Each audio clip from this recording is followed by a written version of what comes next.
creamy spinach pasta with ricotta. So I'm going to use spinach pasta, but it's equally delicious if you just use spaghetti from your pantry.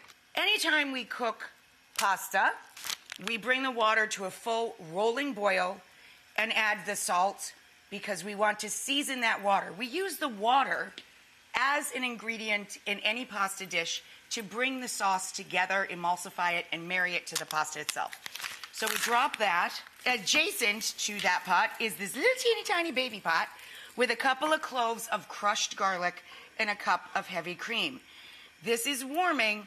We're going to mix fresh ricotta cheese, a good cup and a half, with, this is sheep's milk ricotta. If you use cow's milk ricotta, use pecorino, because that is made from cow's milk. So we're going to mix delicious, salty, grated cheese, bottom line, with sweet, creamy ricotta, and then it's going to marry the cream. So we're going to add to this thyme, a little bit of grated nutmeg,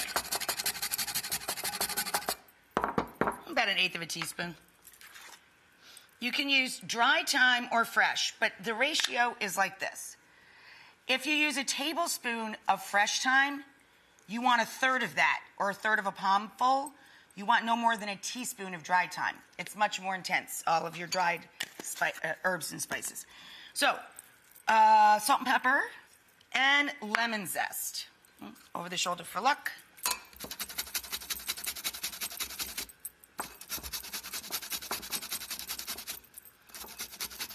About a tablespoon of lemon zest. Now we're going to mix all of that together. Next, we're going to cook some more garlic and shallots with our spinach in a giant skillet. So I'm just going to get this oil hot. So we've got our shallots and a couple more cloves of garlic working in the pan. And now we're going to salt it to get all the liquids to come out of that a little quicker. And to force it along even more, because we've dropped our pasta, I'm going to add a little splash of boiling water to it as well. I want to cook these out quickly as we're wilting in our spinach. As I said, I had 2 big bunches of spinach. You want about 1.5 pounds before you stem it, so that once you do stem it, you end up with 1 pound of spinach. I also think that frozen chopped spinach is one of the greatest bargains in a grocery store. I have no problem with people using defrosted spinach. Just wring out some of the excess liquid so it doesn't turn the color on your cream spinach. And we're just wilting this in a bit at a time. Our pasta is about 2 minutes out. It's time to put the garlic bread in under the broiler. So I have a combo for the garlic bread of butter and olive oil with crushed garlic or chopped garlic. This is actually grated garlic. And we're just dousing a split loaf of ciabatta or Italian bread or peasant-style bread with lots of garlicky butter and good olive oil. Yeah, I know, I could just eat that for dinner too. Sprinkle it with cheese. This is Parm. And then hit it with a little bit of parsley and or thyme. And then throw this under the broiler. Let her brown up.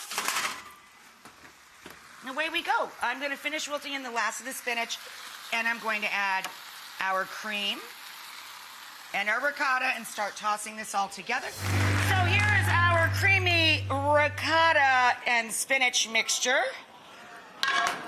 And now we're going to add even more cheese, Parm and peck, and toss that together. I added a little crushed red pepper flake and the lemon juice from the lemon that we zested.